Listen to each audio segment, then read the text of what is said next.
Hi అండి, అందరూ ఎలా ఉన్నారు? బాగున్నారా? నేను బాగున్నానండి. నా గొంతు పోయింది, ఇంకా పూర్తిగా రాలేదు. నాకు ఒంట్లో బాగాలేదు, దగ్గు, జలుబు, థ్రోట్ ఇన్ఫెక్షన్. సో నా గొంతు ఇంకా పూర్తిగా రాలేదు, ఏమనుకోవద్దు, కొంచెం అడ్జస్ట్ అవ్వండి. నేను కొబ్బరి పచ్చడి చేద్దాం అనుకుంటున్నాను. సో బాండి పెట్టేసుకున్నాను.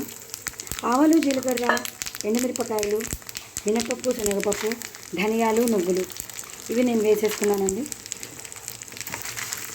ఆవాలు, జీలకర్ర, మినపప్పు, శనగపప్పు, ధనియాలు, నువ్వులు, ఎండుమిరపకాయలు ఇవి నేను వేసేసుకుని వేయించేసి పెట్టేసుకుంటున్నాను. ఈ పచ్చడి అంటే అందరికీ ఇష్టమే, అందరికీ తెలుసు కొబ్బరి పచ్చడి. సో నేను ఎక్కువ మిరపకాయలు వేసి చేస్తున్నాను. సో నేను ఇందులో చింత చిగురు వేసి కలిపేస్తున్నాను.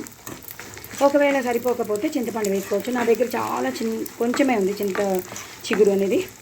ఒకవేళ నాకు సరిపోలేదు అనుకోండి, ఒక చిన్న నిమ్మకాయ అంతా నేను చింతపండు వేస్తాను. ఒకవేళ సరిపోతే అదే సరిపోతుంది. సో ఇలా వేయించి పెట్టేసుకోవాలండి. ఇంగు వేసేసుకోవాలి, తగినంత ఇంగు పడుతుంది పచ్చడి కాబట్టి. అలాగే పసుపు వేసుకోవాలి, వేసుకుని ఇలా వేయించేసుకోవాలి. ఇవి బాగా వేగాలండి. వేగేటప్పుడే ఈ పచ్చిమిరపకాయలు కూడా వేసేసుకుంటే బాగా వేగిపోతాయి. అంటే ఈ పచ్చివాసన అంతా పోవాలి, ఈ మినపప్పుకి, శనగపప్పుకి అంత పచ్చివాసన పోవాలి. అప్పుడే బాగుంటుంది. మనం ఇంగు కూడా వేసాం కాబట్టి చాలా చాలా బాగుంటుంది. చూసారు కదా, బాగా వేగిపోయింది. ఇంగు కూడా వేస్తాం. మనం ఇప్పుడు పచ్చిమిరపకాయలు వేసేద్దాం. నేను సన్నగా ఇలా తరిగి పెట్టుకునే పచ్చిమిరపకాయలు, అంటే కొంచెం టేస్ట్కి. మిగతావన్నీ ఎండుమిరపకాయలే, ఇవి కొంచెం వేసేసాను.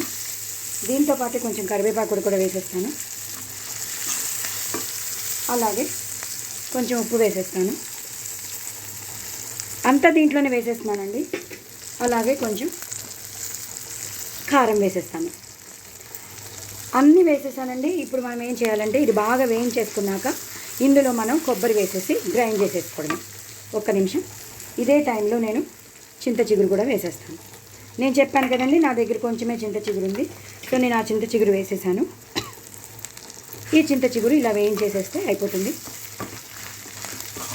ఇప్పుడు ఇది నేను చల్లారిస్తాను. చల్లారిచ్చాక నేను దీంట్లో కొబ్బరి వేసేసి, ఉప్పు కూడా వేసేసాం కాబట్టి ఇంకేం వేయక్కర్లేదు. కొబ్బరి వేసేద్దాం. ఒకవేళ సరిపోలేదనుకోండి పులుపు, అప్పుడు ఒక చింతపండు రసం వేసేస్తే సరిపోతుంది.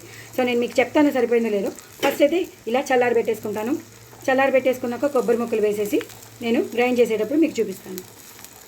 చూసారు కదండి, మొత్తం నేను మిక్సీలో వేసేసుకున్నాను. మొత్తం పోపుతో పాటు నేను ఇది కూడా వేసేసుకున్నాను. మొత్తం ఒకసారి గ్రైండ్ చేసేస్తాను. 2 పచ్చిమిరపకాయలు కూడా వేసాను పచ్చివి, సో దట్ మంచి టేస్ట్ వస్తుంది. సో లాస్ట్లో మాత్రం నేను కొత్తిమీరతో గార్నిష్ చేసేస్తాను. సో కొత్తిమీర ఇందులో వేసి గ్రైండ్ చేయను, లాస్ట్లో గార్నిష్ చేసేస్తాను. సో అన్నీ వేసేసుకున్నాం మనం. ఉప్పు వేసేసుకున్నాం, ఇంగు పోపు పెట్టేసుకున్నాం, అన్నీ వేసేసాం. సో ఇప్పుడు గ్రైండ్ చేయడం ఒకటే. చింత చిగురు కూడా వేసేసాం పులుపుకి. సో అది కూడా వేసేస్తాను. ఒకవేళ కొంచెం తగ్గింది అనుకుంటే మాత్రం నేను చింతపండు రసం వేస్తాను. వేసానో లేదో అది కూడా మీకు చెప్తాను. నేను గ్రైండ్ చేశాక మొత్తం పచ్చడి అయ్యాక మీకు చూపిస్తాను. చూసారు కదండి, పచ్చడి అయిపోయింది. నేను ఒక దాంట్లోకి తీసి పెట్టేసుకున్నాను. సో ఈ కన్సిస్టెన్సీలో ఉంటుంది. సో కొంచెం నాకు చింతపండు వేయాల్సి వచ్చిందండి. ఇంత చిన్న చింతపండు తీసుకుని నేను వాటర్లో డైల్యూట్ చేసేసి పిసికేసి నేను వేసేసి గ్రైండ్ చేయాల్సి వచ్చింది. ఆ చింత చిగురు సరిపోలేదు. సో ఇలా నేను కొత్తిమీరతో గార్నిష్ చేసేసుకున్నాను. సో నేను చెప్పినట్టు మీరు చేసుకోండి, చాలా చాలా టేస్టీగా ఉంటుంది. పిల్లలు, పెద్దలు అందరూ ఇష్టపడతారు. చాలా టేస్టీగా ఉంటుంది. వేడివేడి అన్నంలో నెయ్యి వేసుకుని తిని చక్కగా పచ్చిమిరపకాయలు ఉంటాయి చూసారా, లేత పచ్చిమిరపకాయలు, అవి నంచుకుని తింటే సూపర్ ఉంటుంది. నా ఛానల్ మాత్రం సబ్స్క్రైబ్ చేసుకోవడం అసలు మర్చిపోద్దు. బాయ్ అండి.